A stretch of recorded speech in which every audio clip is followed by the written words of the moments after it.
নমস্কার, আমি সানজিদা। প্রতিদিনের মতো আজও চলে এসেছি আপনাদের অত্যন্ত জনপ্রিয় টক শো বিকাশ টক শোতে। আজকে আমরা পেয়ে গেছি আমাদের বিশেষ অতিথি হিসাবে বিদ্যুৎ দপ্তরের রিটায়ার্ড অফিসার সুন্দর গোপাল মজুমদার মহাশয়।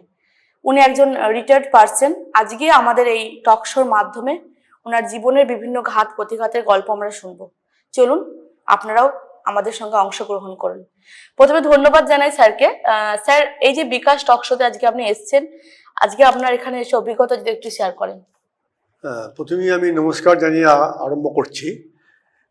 পজিটিভ বার্তা এই প্ল্যাটফর্মে আসতে পেয়ে আমি নিজেকে খুব ধন্য মনে করছি, কারণ এত সুন্দর পরিবেশে এই পজিটিভ বার্তায় আসার মতো যোগ্যতা আমার কতটা আছে সেটা আমি জানি না, তবে আমি এখানে আসতে পেয়ে খুবই আপ্লুত।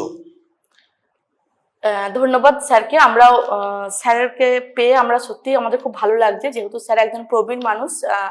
এবং আমরা আজকে মূলত আমাদের এই টক শোর মাধ্যমে আমরা যে স্যার যে ফিল্ডে কাজ করতেন সেই ফিল্ডে আলোচনা করব। স্যার, আমি প্রথমেই দেখলাম বা আমরা যখন আগে আপনার সাথে কথা বলেছিলাম, যোগাযোগ করেছিলাম, তখন সেখান থেকে আমরা জানতে পেরেছি আপনি বিদ্যুৎ দপ্তরে কাজ করেছেন দীর্ঘদিন ধরে। তো স্যার, সেই যে কাজ করার অভিজ্ঞতা সেটা যদি একটু শেয়ার করেন। হ্যাঁ, বিদ্যুৎ দপ্তরে কাজ আমি সুদীর্ঘদিন ধরেই করছি। তো সেই বিদ্যুৎ দপ্তরে কাজ করতে করতে আমার একটাই অভিজ্ঞতা হয়েছে যে বিদ্যুৎ দপ্তরে যদি সৎ এবং স্বাধীনভাবে কাজ করা যায় তাহলে সমাজের অনেক কিছু উন্নয়ন করা যায়। বিদ্যুৎ দপ্তরে মূলত কাজ হচ্ছে গ্রামগঞ্জ থেকে আরম্ভ করে শহরাঞ্চল থেকে আরম্ভ করে বিভিন্ন ইন্ডাস্ট্রিকে বিদ্যুৎ পরিষেবা দেওয়া, এবং সেটা যাতে সুষ্ঠু এবং সর্বক্ষণের জন্য বিদ্যুৎ দেওয়া যায়, সেইটা হচ্ছে WBSEDCL এর মূল উদ্দেশ্য। সেই জায়গাটা করতে গেলে পরে বিদ্যুৎকে পৌঁছে তো এক লাইন থেকে ট্রেনে সবটা দেওয়া যায় না, তার বিভিন্ন বিভিন্ন সাবস্টেশন তৈরি করতে হয়।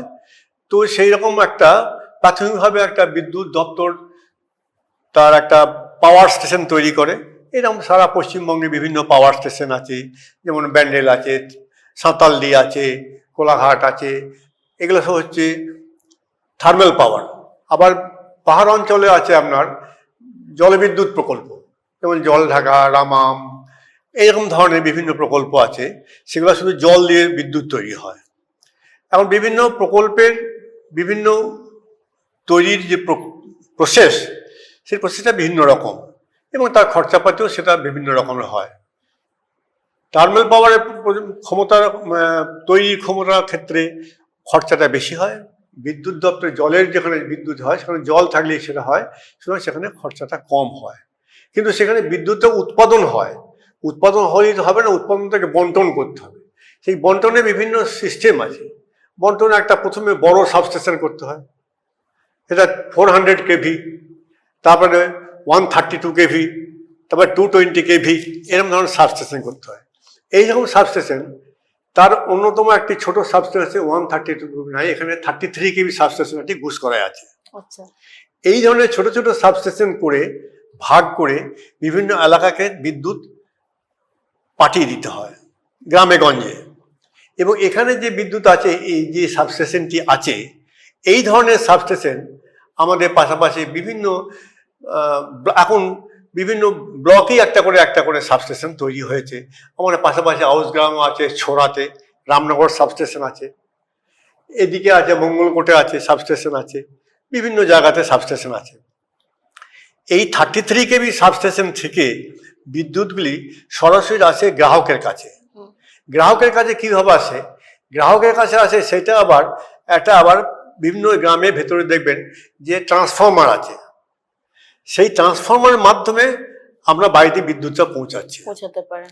তাহলে আমাকে প্রথমে বিদ্যুৎ উৎপাদনের কারখানা, তারপরে তার বড় সাবস্টেশন 132 kV বা 400 kV, এই ধরনের সাবস্টেশন, সেখান থেকে বিদ্যুৎকে ভাগ করে নিয়ে এসে আবার 33 kV সাবস্টেশন, 33 kV সাবস্টেশন থেকে আপনাকে নিয়ে এসে আবার আনতে হচ্ছে গ্রামে গঞ্জে যে বিভিন্ন ট্রান্সফর্মার আছে, পাড়ায় পাড়ায় যে ট্রান্সফর্মার আছে, সেই পাড়া প্রতিবেশীকে দেওয়ার জন্য যে ট্রান্সফর্মার আছে, সেই মাধ্যমে বিভিন্ন বাড়িতে বিদ্যুৎই পাঠিয়ে দেওয়া হয়।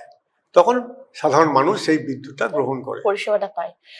ধন্যবাদ স্যারকে। স্যার খুব সুন্দর এবং আমাদের স্বতঃস্ফূর্তভাবে স্যার খুব সুন্দরভাবে কথাগুলো তুলে ধরছেন। আমাদের অনেকেই যে আজকে জানতে পারলাম স্যারের কাছ থেকে যে বিদ্যুৎ নিয়ে যে এত কর্মকাণ্ড থাকে, আজকে আমরা স্যারের মাধ্যমেই আমাদের যারা দর্শকবৃন্দ আছে তাদেরকে কিন্তু জানাতে পারলাম।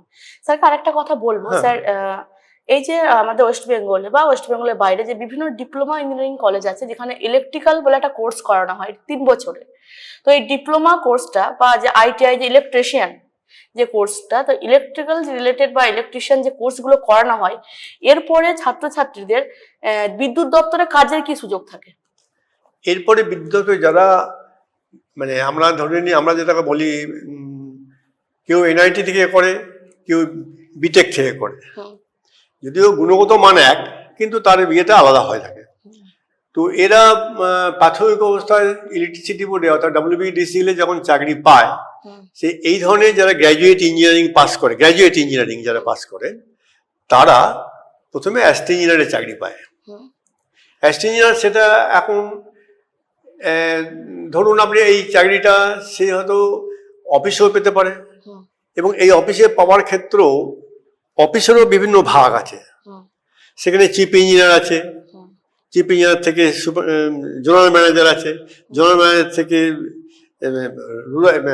তোমার রিজিওনাল ম্যানেজার আছে, রিজিওনাল ম্যানেজার থেকে আছে ডিভিশনাল ম্যানেজার আছে, ডিভিশনাল ম্যানেজার থেকে অ্যাস্ট ইঞ্জিনিয়ার আছে। এই গুসকরা যেমন আছে অ্যাস্ট ইঞ্জিনিয়ার, গুসকরার পরে বর্ধমানে আছে ডিভিশনাল ম্যানেজার, ডিভিশনাল ম্যানেজারের পর আছে রিজিওনাল ম্যানেজার, রিজিওনাল ম্যানেজার আছে জোনাল ম্যানেজার, জোনাল ম্যানেজারের পর থেকে চিফ ইঞ্জিনিয়ার। এখন এবারে প্রাথমিকভাবে সাধারণত আমাদের এখানে গ্র্যাজুয়েট ইঞ্জিনিয়ার যারা হন, বিটেক বা NIT থেকে পাস করেন, তারা অ্যাসিস্ট্যান্ট হিসেবে জয়েন করেন, এবং জয়েন করে পরবর্তী পর্যায়ে তিনি প্রমোশন পেয়ে সে চিফ ইঞ্জিনিয়ার হতে পারেন, ডাইরেক্টরও হতে পারেন।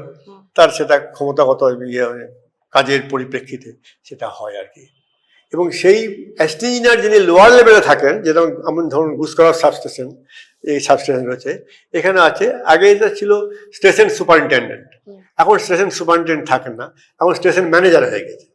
মানে কর্পোরেটের সঙ্গে যুক্ত করতে করতে তার ডেজিগনেশনগুলো এরকমভাবেই তৈরি হয়ে এসছে। স্টেশন ম্যানেজার, স্টেশন ম্যানেজারের পর ওই বললাম divisional manager, assistant manager, zonal manager, এইগুলো হচ্ছে এগুলো। এখন এই কাজগুলো যখন করা হয়, এইটা হচ্ছে মেনটেন্যান্স ডিপার্টমেন্টের কাজ। কিন্তু মেনটেন্যান্সের আগে বিদ্যুৎকে সঞ্চালিত করার জন্য যে ডিপার্টমেন্টটা হয়, সেটার জন্য একটা রুরাল ইলেকট্রিফিকেশন ডিপার্টমেন্ট আছে, RE প্রজেক্ট বলে একটা প্রজেক্ট আছে। এই প্রজেক্টগুলো, এই প্রজেক্টটাকে যারা থাকেন সেখানে একজন প্রজেক্ট ম্যানেজার আছে, তিনিও সুপারিনটেন্ডেন্ট ইঞ্জিনিয়ার র্যাঙ্কের। সেই প্রজেক্ট ম্যানেজার করেন কি, এই যে বিভিন্ন গুসকরা সাবস্টেশন তৈরি হলো, ছোড়াতে সাবস্টেশন তৈরি হয়েছে, মানে রামনগর সাবস্টেশন তৈরি হয়েছে, তার দায়িত্ব গভর্নমেন্ট থেকে ঠিক করে দেওয়া হয় যে এবছরে কোন কোন জায়গায় কোন সাবস্টেশনটা হবে। সেই অ্যালটমেন্ট টাকা অনুযায়ী তাকে বলা হয় তুমি ওই জায়গায় দেখো, একটা জায়গা দেখো, ওই জায়গায় জায়গা দেখে। আগে হয়তো পয়সা লাগতো না, কিন্তু এখন পয়সা লাগে। এই গুসকরায় এত বড় জায়গা পেয়েছে, কোনো পয়সা লাগে নাই। আমি নিজে 5টা সাবস্টেশনের জায়গা তৈরি করেছি, তার মধ্যে আমরা একমাত্র কোথায় সম্ভবত রামনগর টাকাটাই দিয়েছি, বাকি কোনো জায়গায় টাকা দিতে হয় না। ওখানকার তদানীন্তন যারা গভর্নমেন্টের পঞ্চায়েতের সদস্য ছিলেন তারা সমস্ত ওই লোকের কাছে জমি জোগাড় টোগাড় করে একবার রেজিস্ট্রি করে দিয়ে দিত, বিদ্যুৎ আমাদের চাই, এইটা হচ্ছে প্রথম কাজ, এইভাবে করে দিত আর কি। সেই জন্যে বিদ্যুতের সাবস্টেশন তৈরি করার ক্ষেত্রেও একটা ডিপার্টমেন্ট আছে, তারা শুধু সাবস্টেশনই তৈরি করে। হ্যাঁ, এবারে এখানে সাবস্টেশন তৈরি হলে আবার অন্য জায়গায় যাবে, এইভাবে হতে পারে আর কি। ধন্যবাদ স্যারকে। আমরা খুব তথ্য ভিত্তিক একদম বিদ্যুৎ দপ্তর নিয়ে অনেকগুলো কথা শুনে নিলাম। মূলত বিকাশ টকশো থেকে আমাদের এটাই ছিল বার্তা আজকে, যে বিদ্যুৎ দপ্তর নিয়ে আমাদের বিদ্যুৎ একটা এতটা গুরুত্বপূর্ণ এবং ইম্পর্টেন্ট জিনিস আমাদের বাস্তবিক জীবনে, যেটা ছাড়া আমরা একদম চলতেই পারবো না। তো সেক্ষেত্রে স্যারের কাছ থেকে অনেকটা ইনফরমেশন আমাদের পাওয়া গেল। ভবিষ্যতে আমরা আবারও স্যারকে ডাকবো। অসংখ্য ধন্যবাদ। আমি আজকের মতো এই বিকাশ টকশো এখানে শেষ করলাম।